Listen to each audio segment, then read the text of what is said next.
Today's story is The Boy Who Sold Tea and Taught the World. In the bustling town of Bhavanipur, tucked away in the heart of India, the railway station came alive every morning before the sun had even broken through the sky.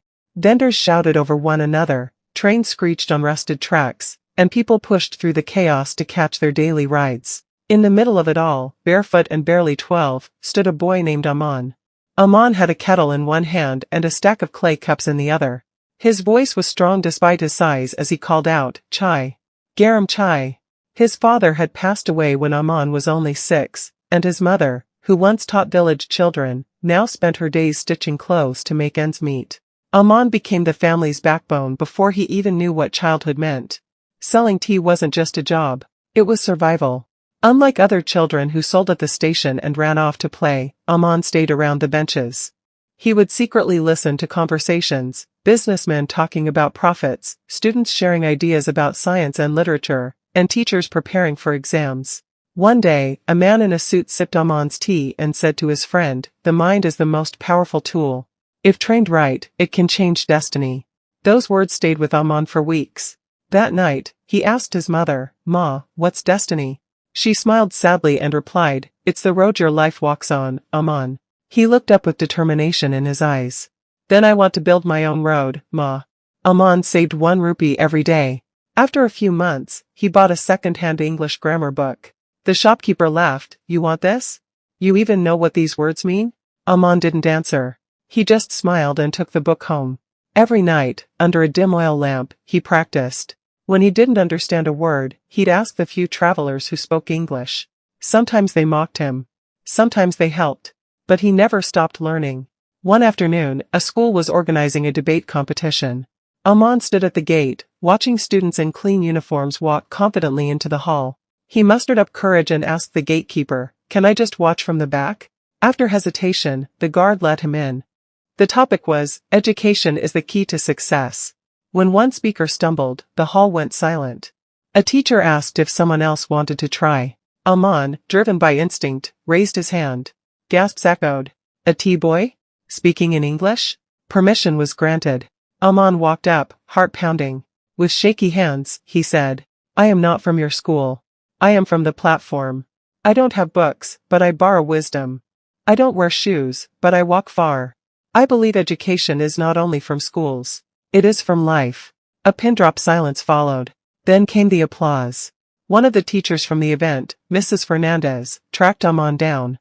"You have a spark," she said. She gave him free lessons every evening.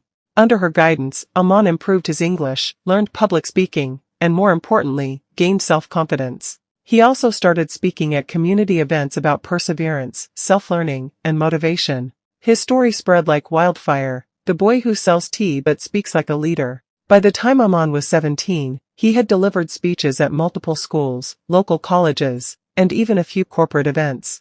He never charged a rupee.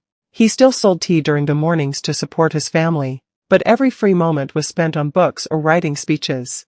People started calling him the Chaiwala with wisdom. One of his speeches was recorded on a cheap phone and uploaded to YouTube. Overnight, it went viral. An NGO invited him to Mumbai for a youth conference. It was the first time Aman saw skyscrapers and air-conditioned halls. Nervous but excited, he stepped onto a stage in front of 2,000 people. His topic, "Your past is not your prison." He said, "I sold tea to feed my mother. But I never sold my dreams. What I lacked in resources, I made up for with belief." That one speech got featured in a national newspaper. From there, TEDx came calling. Aman began traveling, first across India, then the world. Singapore, London, New York. His English was now fluent, his style unique. He spoke not like a scholar, but like a brother, a fighter, a survivor. He started his own foundation that gave free training to children in slums on public speaking, emotional resilience, and entrepreneurship. His motto? Turn your scars into stars. After years of global speaking tours, Aman returned to Bhavanipur. The railway platform had changed, but not as much as the look on people's faces when they saw him step down from the train, not with a kettle, but with a suitcase and a smile. He built a learning center right next to the station, where kids once like him could learn English, leadership, and life skills. One journalist once asked him, "If you could say one thing to your younger self, the boy with the tea kettle, what would it be?" Aman smiled and said, "Thank you for not giving up." Then he turned to the camera and added, "You are not born to repeat your parents' struggles. You are born to rise beyond them. If a tea seller from a broken home can stand on world stages, so can you. All you need is belief and action. Speak to the world, not when you're perfect, but when you're real."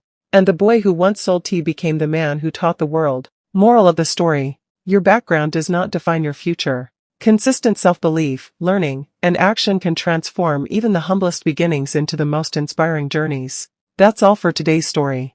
If you liked it, then definitely like, comment, share, and if you're new to the channel, definitely subscribe and stay with us. Thanks.